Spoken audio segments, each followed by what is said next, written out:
Hola compas, ¿qué tal? Manu Levín con nosotros. De nuevo, ¿qué tal, Manu? ¿Qué tal, Rubén? Un placer estar aquí de nuevo en tu canal. Pues mira, bueno, últimamente estoy echándole bastantes vistazos, quizás no debería, a las últimas encuestas. No sé si tú has hecho lo mismo. Y bueno, seguimos viendo una tendencia de bipartidista, es decir, PP y Vox sigue, o sea, PP y PSOE siguen acaparando la mayoría del voto. ¿Tú cómo ves estas encuestas? Hmm. Bueno, vamos a ver lo que pasa, ¿no? Lo que vota la gente finalmente. Pero bueno, sí, pues como tú dices, describen una dinámica general, ¿no? Que es sí, la de el refuerzo del bipartidismo, al menos a nivel electoral, ¿no? Yo creo que eso en la sociedad, digamos que por abajo puede ser un poco diferente. Es decir, yo no creo que hayan desaparecido los espacios políticos por abajo, en la calle, a nivel de, digamos, externos al bipartidismo, pero la dinámica electoral, desde luego, es la de un reforzamiento del bipartidismo y, bueno, eso tendría diferentes explicaciones. Yo creo que se podría hablar, ¿no? Eh, por el lado de la derecha, bueno, primero ya desapareció Ciudadanos, ¿no? Se lo comió el PP. Y yo creo que ahora también hay un cierto sector del PP y de la derecha, digamos que también de la derecha mediática, y creo que eso se nota porque Vox ya no está tan presente en la televisión como hace algunos años, creo.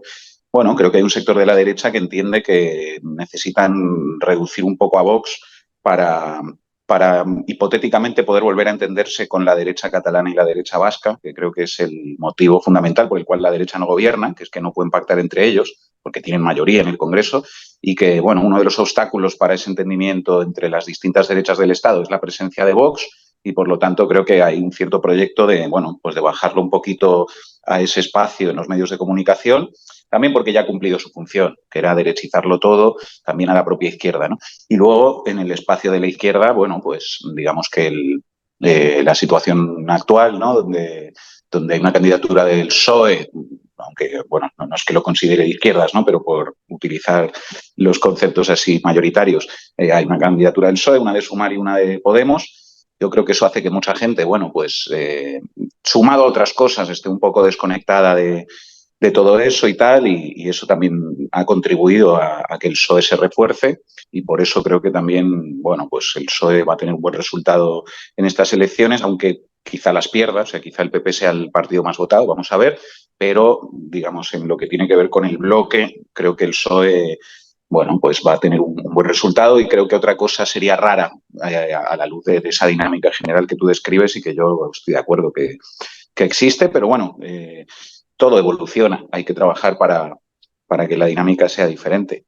Tampoco hay que, digamos, asumir que esto es un fenómeno meteorológico, ¿no? Ante el que no se puede hacer nada. Hay que ver cómo reaccionamos, al menos desde nuestro campo, y cómo, bueno, pues nos ponemos de pie, ¿no? Y yo creo que eso también, estas elecciones europeas, en lo que nos toca a nosotros, van de eso, o sea, van también de que se vuelva a poner en pie una izquierda, bueno, que vuelva a plantear determinadas cosas y que pueda volver a construir un espacio alternativo al PSOE, un espacio electoral alternativo al PSOE. Y para eso hay que tener un discurso distinto al PSOE. No se puede hacer, digamos, acercándose tanto y teniendo un discurso indistinguible del PSOE, que creo que es un poco lo que marca a la candidatura de Sumar, ¿no? A veces pues es muy difícil distinguir lo que dice Sumar y lo que dice el PSOE, y yo creo que eso contribuye a que el PSOE se coma ese espacio, ¿no? Porque la manera en la que se construyó un espacio alternativo al PSOE que tuvo millones y millones de votos, 5 millones, 6 millones de votos, fue con un discurso, es verdad que en un momento muy diferente, eso no hay que olvidarlo, pero con un discurso muy distinto al del PSOE, ¿no? Así es como se consolidó, y creo que eso es lo que hay que recuperar de una manera o de otra. Además, lo de sumar, tío, yo lo veo, o sea, súper torpe. O sea, digo, voy a intentar meterme en sus tesis, ¿vale? De querer acercarse al PSOE. Venga, vamos a intentar meternos ahí. ¿Realmente es necesario decir que Amancio Ortega es el referente de la moda galega? ¿Realmente hay que decirle a Garamendi a boca llena qué guapo estás y darle abrazo? O sea, ¿realmente es necesaria toda esa parafernalia, tío? Ya, la verdad es que es un poco excesivo incluso para esa línea política, sí. totalmente, yo lo comparto.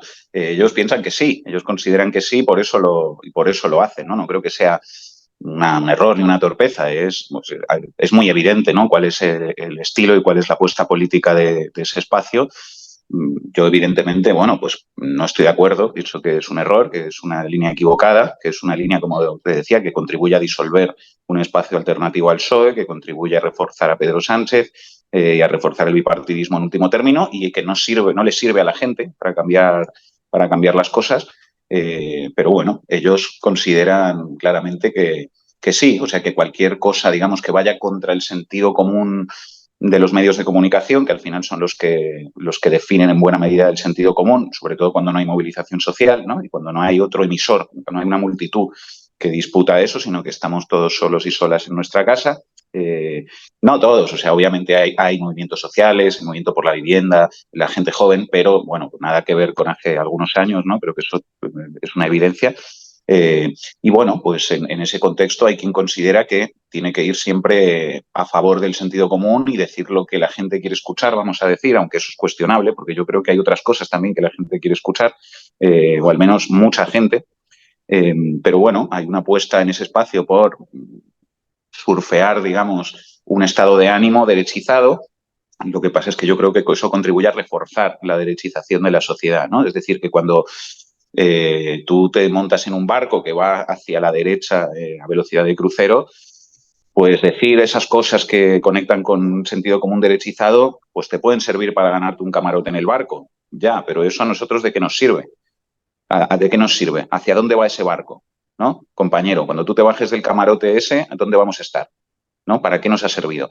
Bueno, yo creo que hay que hacer lo contrario, que en un momento donde el sentido común está derechizado por muchos motivos, entre los cuales la acción mediática, ¿no? Como siempre hablamos, pues que hay que hacer el ejercicio contrario, hay que intentar tirar para el otro lado, hay que intentar defender pues esas ideas que están quedando desplazadas y que están quedando fuera del espacio de la opinión pública construida mediáticamente y que hay que intentar transformar ese sentido común, no reforzarlo, porque así no le estamos haciendo ningún favor a nadie.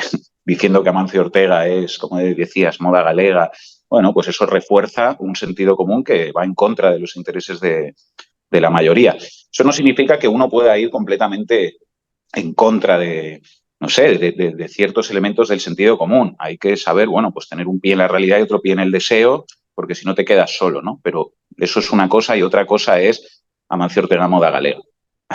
Claro, no solo eso, el hecho de decir que, bueno, ya la monarquía no toca, bueno, ya es como, para votarte a ti, pues me quedo con el PSOE, ¿no? ¿Tú crees que ha habido algún tipo de pacto entre sectores mediáticos y Sumar? Desde luego, ¿no? Creo que es una evidencia también.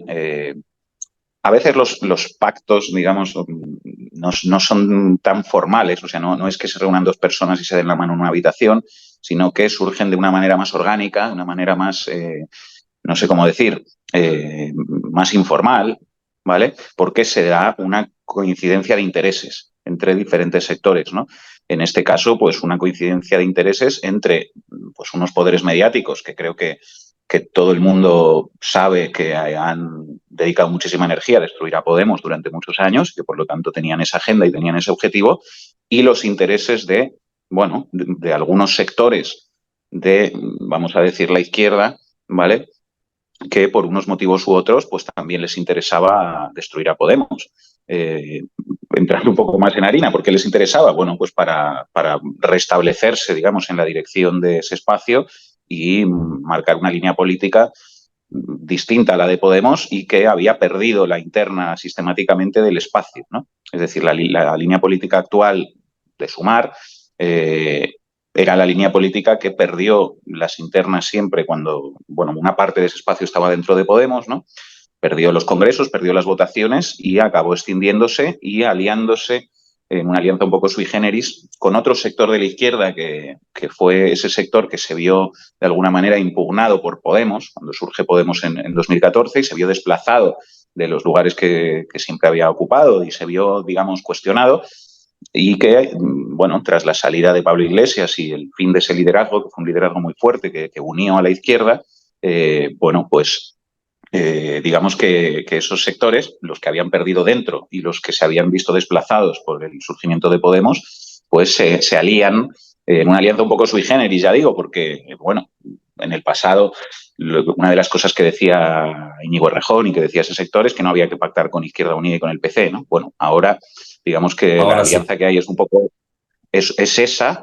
Y bueno, en esa coincidencia de intereses con esos sectores mediáticos, de los cuales Ferreras sería el gran símbolo, ¿no? Para destruir a Podemos. Yo creo que eso ha sido una pésima apuesta, no solo electoral y política para ese propio espacio y para todos, sino para la gente, para la ciudadanía, porque se ha contribuido a destruir todavía más, ¿vale? Digamos, terminando la obra que habían comenzado esos sectores mediáticos, bueno, pues destruir el espacio que ha tenido mejores resultados en la historia de la izquierda en España, ¿no? Y eso es un dato, ¿no? Entonces, creo que haber contribuido a destruir eso pues, ha sido un grave error por parte de quienes han hecho esa apuesta y creo que en el futuro, bueno, ojalá que mucha de esa gente pues se dé cuenta, ¿no? De cuál ha sido su papel histórico. Yo creo que hay gente que ha tenido ese papel histórico que ha sido destruir a la principal organización que habíamos construido en la izquierda en España, que nos había permitido tener unos resultados que jamás se había soñado con tener y que, bueno, te lo he dicho en alguna otra ocasión, yo creo, en alguna charla de estas, yo creo que hay que cuidar un poco más la institucionalidad que construimos, que es una tontería eso de querer refundarse cada año y de que lo único líquido que hay aquí sea la izquierda, mientras lo que hay enfrente es más sólido, el PSOE, el PP, la Iglesia, las instituciones que tienen décadas o siglos, ¿no? Mientras nosotros, cada vez que un dirigente quiere seguir una línea distinta, siente que tiene que hacer otro partido.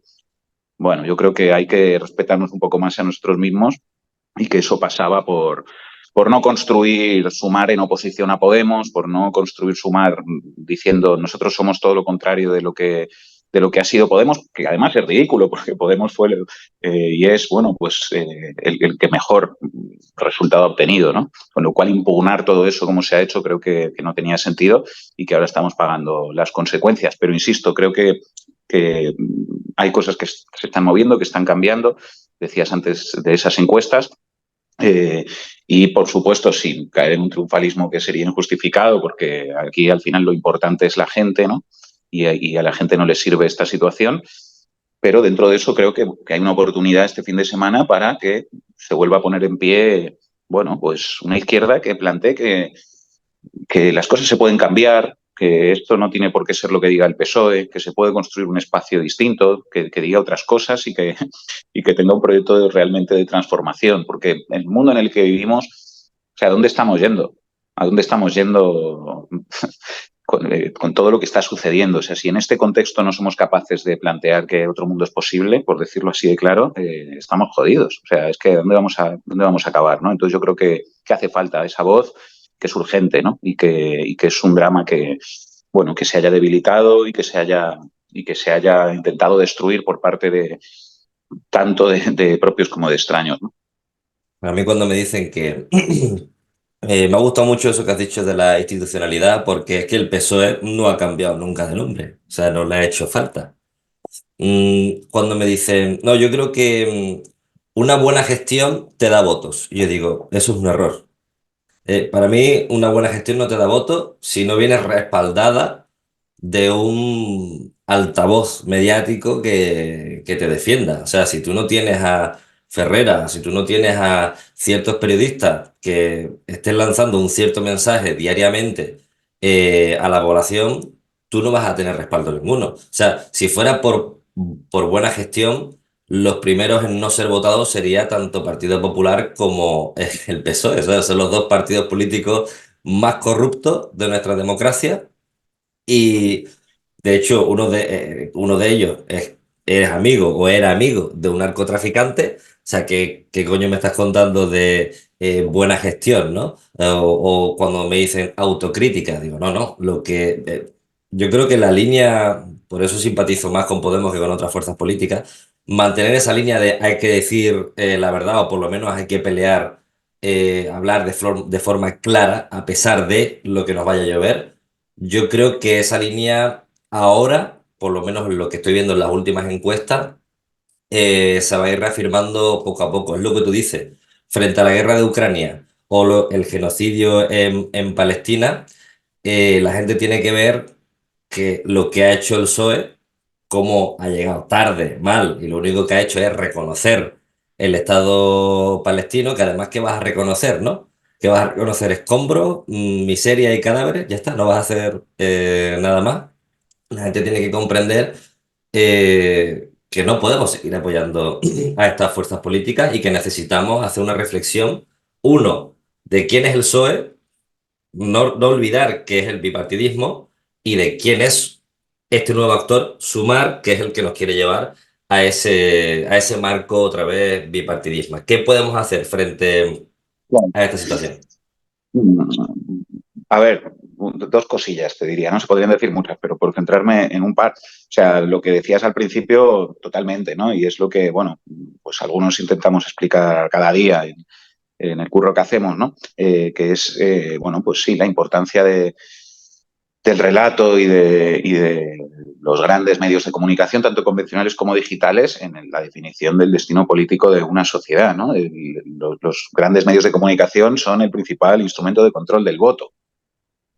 Mediante esos instrumentos se controla el voto de la gente, ¿no? Incluso hemos hablado en alguna ocasión, ¿no? Yo decía que si ellos no tuvieran esa capacidad de controlar el voto, no nos dejarían votar. O sea, no les serviría el sufragio universal, ¿no? El sufragio Claro. universal les sirve porque pueden hacer que la mayoría de las veces no apostemos la mayoría social por un proyecto político que defienda nuestros propios intereses como clase social, ¿no? Como mayoría, sino que acabemos votando a nuestros enemigos de clase, ¿no? Eso efectivamente se produce mediante el control del relato en su más amplio sentido. No son solo los medios de comunicación, también es la educación, también es la escuela, Claro. también son otros dispositivos culturales, audiovisuales, el cine, los libros, es decir, no solo la tele, ¿vale? No hay que reducir solo a ese dispositivo, sino pensarlo en su sentido más amplio, todo ese poder de persuasión ideológica que el poder tiene la capacidad bueno, de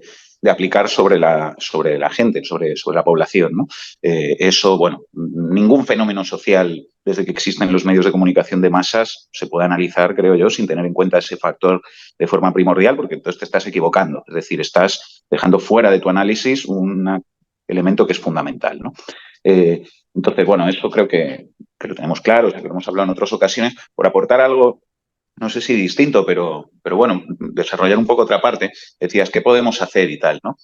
O sea, yo creo que también hay una diferencia muy evidente entre la situación que teníamos hace 10 años, ponle, y la situación que tenemos hoy, y que a veces se nos olvida, creo, que es la movilización popular.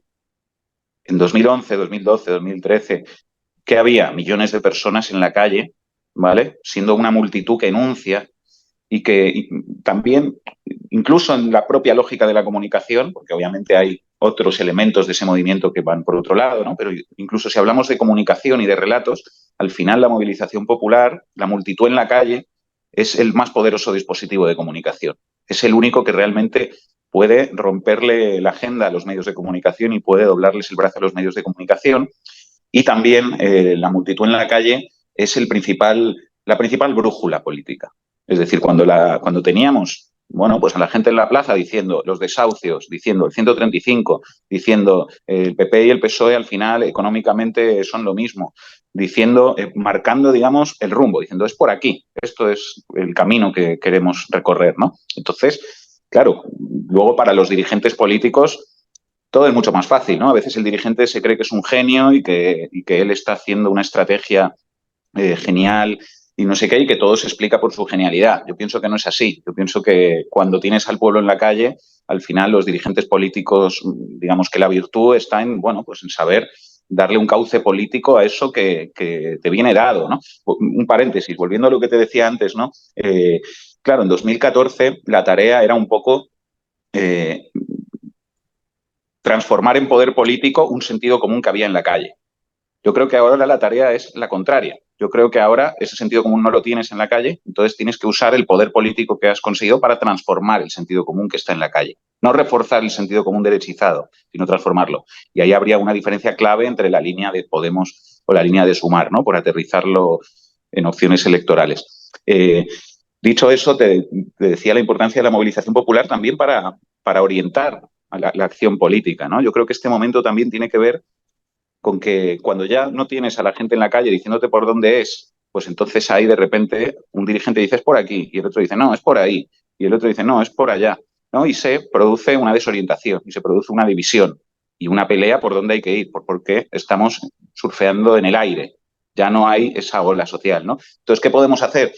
Pues esto es muy fácil decirlo y muy difícil aplicarlo y no suele depender de la voluntad individual de nadie, ¿no? Son procesos de fondo, pero, en fin, ojalá, bueno, pues que volvamos a salir a la calle y ojalá haya un nuevo ciclo de irrupción de la multitud en la calle, que es lo que va a reordenar todo, creo. O sea, creo, y a lo mejor eso, bueno, también quiero pensar que no solo es eso y que, bueno, por ejemplo, la correlación que salga de estas elecciones europeas va a ser importante, va a decir cuánto pesa cada uno y va a determinar un poco cuál es el camino que se recorre y yo deseo que se vuelva a poner en pie una izquierda transformadora, como te decía, ¿no? Pero también creo que el elemento definitivo que va a volvernos a impulsar hacia adelante y a volver a marcar un rumbo claro va a ser cuando la gente salga a la calle. Que mientras eso no pase, pues vamos a estar en un momento difícil, ¿no? Más allá de quien tenga razón, más allá de todo, ¿no? Creo que es el pueblo el que puede, al final, bueno, volver a poner las cosas en su sitio. Y además, eso que hablas de poner a la gente en la calle, bueno, lo hemos visto un poco con lo de Palestina, ¿no? Yo creo que Palestina ha sido de las pocas cosas que ha conseguido poner a tanta gente en la calle alrededor del mundo, ¿no? Palestina va a ser central en las próximas elecciones, ¿no? Yo creo que sí, yo creo que sí. Obviamente no va a ser el único tema, o sea, porque la gente también vota por sus propios problemas, ¿no? Y no solo por los problemas que están a miles de kilómetros, aunque eso no quiere decir que lo que pasa en Gaza no nos afecte. O sea, lo que pasa en Gaza es la antesala de muchas cosas, es la destrucción de una mínima noción de un mundo basado en reglas, es decir, claro que nos afecta, ¿no? Pero entiéndase lo que quiero decir, o sea, la gente también va a votar por los salarios, por los precios, por otras cosas, ¿no? Pero sí, o sea, yo creo que lo que se está viendo en Gaza, ¿no? El genocidio que está haciendo Netanyahu, que a diferencia de otros momentos del pasado, estoy pensando, por ejemplo, en la invasión de Irak, ahora se produce en un mundo dominado por los dispositivos que cada uno tenemos en el bolsillo, por las redes sociales, por la información que circula, ¿no? Y que todo el mundo está viendo en vivo y en directo con sus propios ojos el genocidio, ¿no? Ya no es tan fácil ocultar lo que ese tipo de cosas, ¿no? Lo que los crímenes de guerra, las atropellos contra la humanidad que se cometen en este tipo de, bueno, de invasiones, genocidios, ¿no? Como sí lo era antiguamente. Yo recuerdo, por ejemplo, a Assange, ¿no? Julian Assange, que está preso, secuestrado. ¿Por qué? Pues por haber mostrado al mundo cosas que no se sabían y que no se habían podido ver de lo que había hecho Estados Unidos en Irak. Ahora todo eso se está viendo, ¿no? Y fabricar el consentimiento para el genocidio, por lo tanto, es más difícil. Y bueno, yo creo que efectivamente ese va a ser un tema clave en estas elecciones. No hay más que ver que está siendo, bueno, pues el vehículo de movilización de la gente joven en España, ¿no? El tema que está sacando a la gente a la calle, como tú decías, por encima de otros, y que eso va a tener un efecto político. Y bueno, yo qué te diría, pues deseo que sea a favor de quienes plantean que hay que tomar decisiones que cambien la realidad sobre el terreno, que es lo que piden las movilizaciones, que cambie la realidad sobre el terreno para los palestinos y que se termine el genocidio, ¿no? Y que haya justicia y paz. Bueno, antes decías el reconocimiento del Estado palestino, que yo creo que es un avance, o sea, que digamos que no hay que estar en contra de eso, o sea, Sí. es una victoria de la movilización, es una victoria y del pueblo palestino en el mundo y también señala que Israel está perdiendo, yo creo, por mucho que esté haciendo una masacre, está perdiendo apoyos internacionales, está quedando aislada y el hecho de que países europeos reconozcan a Palestina creo que habla de esa derrota, ¿no? Y es un éxito del pueblo palestino y de las movilizaciones en solidaridad con Palestina en España, por ejemplo, ¿no? De tal manera que Pedro Sánchez saca el dedo al aire y dice, esto es lo que ahora está de moda, ¿no? Pues esto es lo que vamos a decir, porque el PSOE funciona así. A partir de ahí, hay 143 países que ya reconocían a Palestina antes que España. 143 de 192 de la ONU, 193. Y eso no ha significado nada, ¿no? porque el Estado palestino no existe. Hay que establecerlo, no hay que reconocerlo, hay que establecerlo, ¿no? Y eso, bueno, pues comporta toda una serie de discusiones cuando uno lo aterriza. ¿De qué fronteras estamos hablando? ¿Realmente el proyecto de los dos estados es útil o es válido para la emancipación del pueblo palestino? En fin, sería un largo debate, pero el reconocimiento retórico del Estado palestino, siendo el país número 144 que lo hace, pues no modifica la realidad sobre el terreno, sobre todo cuando en Europa no ha habido ni una sola sanción contra Israel, cuando no ha habido embargo de armas contra Israel. Esas son las decisiones que pueden cambiar la realidad sobre el terreno y no se están haciendo porque no las quieren hacer. Entonces, ahora, bueno, 2 semanas antes de la campaña, nos salen con esto, ¿no? Para que parezca que hacen algo. Lo cierto es que no han hecho un embargo de armas, que no han aplicado ni una sola sanción a Israel después de un montón de meses de genocidio, cuando a Rusia se le aplicaron al día siguiente de invadir Ucrania prácticamente, y por lo tanto yo creo que eso es lo que te da la foto general. Y una última cosa, o sea, si se pretende imponer una solución en Palestina que no cuente con el pueblo palestino y con la agenda del pueblo palestino, pues esa solución no va a ser tal, va a estar condenada al fracaso, ¿no? Entonces yo creo que eso no hay que perderlo de vista y hay que atender a lo que quiere la población en Palestina. Tú, el otro día veíamos la foto de Abascal con Netanyahu, veíamos la foto de Almeida con la bandera de Israel junto a Ortega Smith. Eh, ¿Por qué la derecha reaccionaria europea se posiciona con Israel? Bueno, puede parecer paradójico, ¿no? Todos los antisemitas del mundo, los fascistas de toda la vida, los que expulsaron a los judíos de Europa, los que masacraron a los judíos, haciéndose fotografías con el gobierno de Israel y con la bandera de Israel, con la estrella de David y siendo los que más apoyan a Israel. Lo que pasa es que en realidad si uno lo analiza no es tan paradójico. Primero porque ser sionista es una cosa y ser judío es otra, diferente, que no tiene nada que ver. De hecho, la mayoría de los sionistas del mundo en este momento no son judíos, son los que tú estás diciendo, ¿no? Esos son la mayoría de los sionistas del mundo. Mientras que luego hay millones de judíos que viven fuera de Israel y que no son sionistas ni están de acuerdo con la idea de un Estado judío, ¿no? Eso es lo primero, que es lo que hay que separar. Por lo tanto, bueno, que la ultraderecha apoya el sionismo no tiene por qué ser contradictorio con que odien a los judíos, ¿no?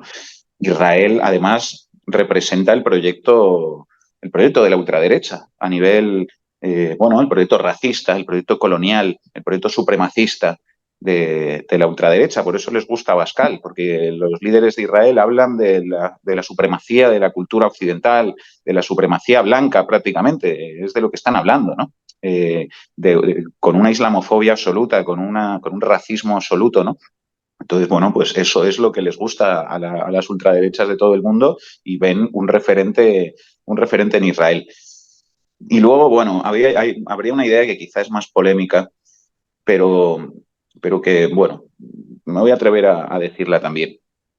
Yo creo que Israel, a veces discuto de esto con alguna gente que no está de acuerdo, ¿no?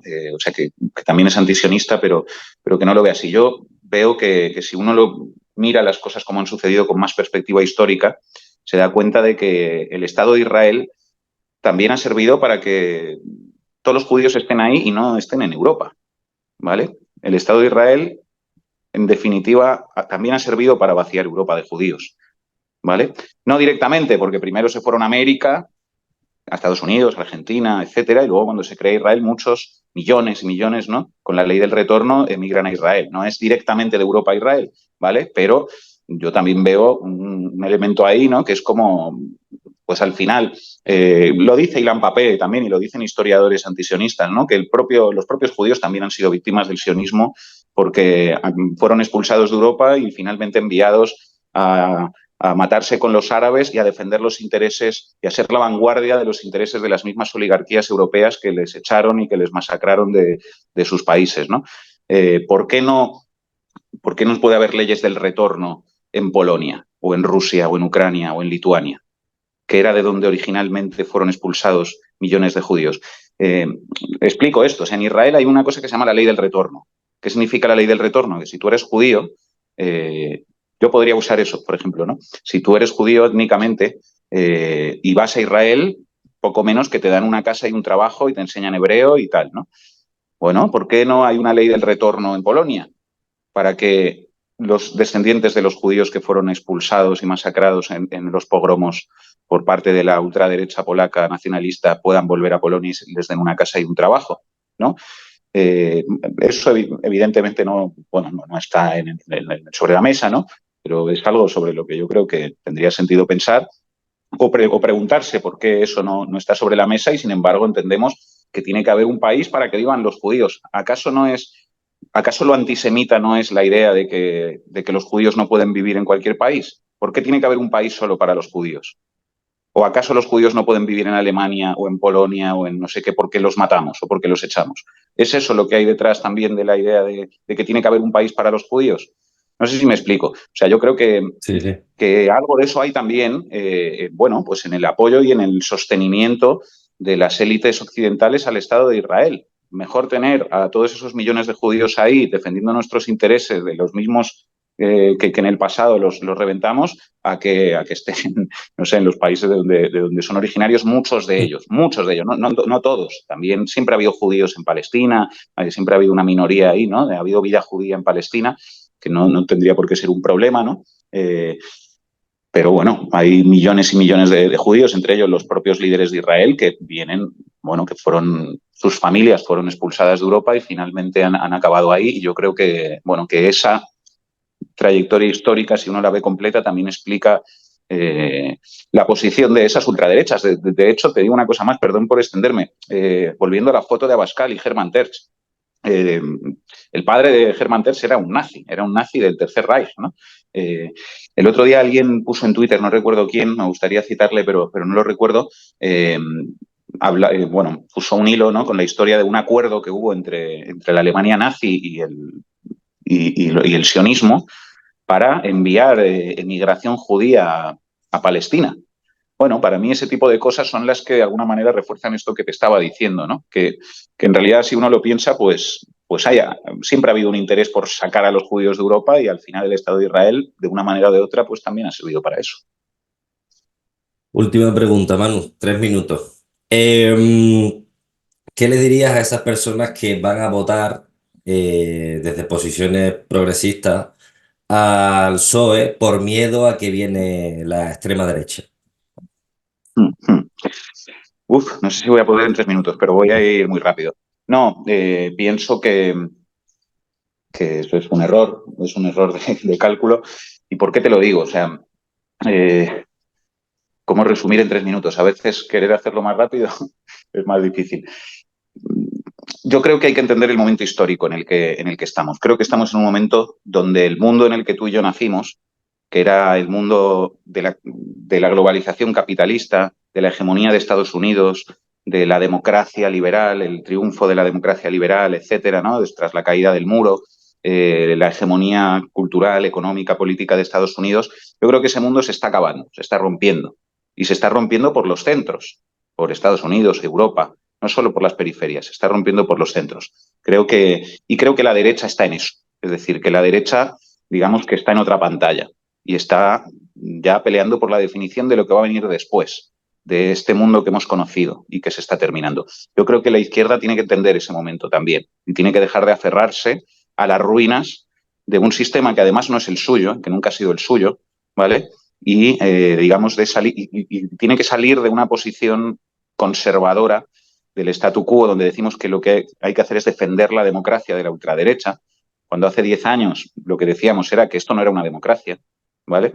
Y en ese tránsito creo que hay buena parte de nuestra derrota ideológica, ¿no? Haber pasado de decir que esto no era una democracia y de impugnar el sistema injusto en el que vivimos, a decir que hay que defenderlo de la ultraderecha, donde parece que quienes impugnan son ellos y nosotros queremos defender lo existente. Creo que eso no funciona. Hay que ver lo que ha pasado en Argentina con Milei.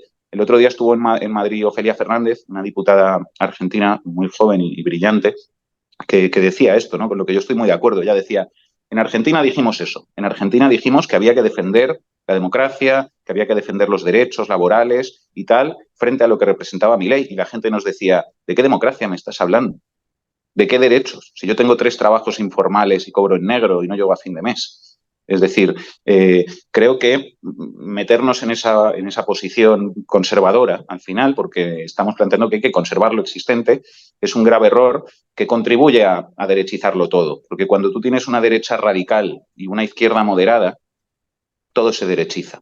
Creo que hace falta una izquierda radical, hace falta una izquierda que vuelva a tirar para el otro lado, ¿vale? Y, bueno, a mover un poco el eje para que sean posibles otras cosas y que, sin embargo, meternos en la posición defensiva, si lo pones en el eje tiempo, sobre todo, te lleva hacia la ultraderecha. No le sirve a la gente esa posición, ¿vale? Entonces, ¿a qué le diría a esa persona? Pues que eso no funciona así. Es decir, por poner una metáfora casi mecánica de física, ¿no? ¿no? sé si te acuerdas en el instituto cuando te explicaban la física de Newton, así básica, ¿no? Te decían, pues mira, si hay un cuerpo encima de la mesa y hay una fuerza que tira hacia la derecha que es más grande que la fuerza que tira hacia la izquierda, ¿qué pasa? Pues que ese objeto se mueve hacia la derecha, ¿no? Bueno, pues un cuerpo social lo podríamos ver de la misma manera. Si hay fuerzas muy poderosas que están tirando hacia la derecha y no hay una fuerza equivalente que tire hacia la izquierda, todo se va a mover hacia la derecha. ¿Qué significa eso? Que incluso aunque para que las cosas se queden como están y no se muevan para ningún lado, es decir, incluso para defender la democracia, para defender el statu quo, hay que tirar hacia la izquierda. No hay que quedarse en, bueno, no sé cómo decir, es como el juego del pañuelo, ¿no? Hay que tirar de la cuerda para el otro lado, con la misma fuerza que ellos, simplemente para que no se mueva el pañuelo, ¿no? Si te pones a agarrarte al pañuelo, te llevan para la derecha.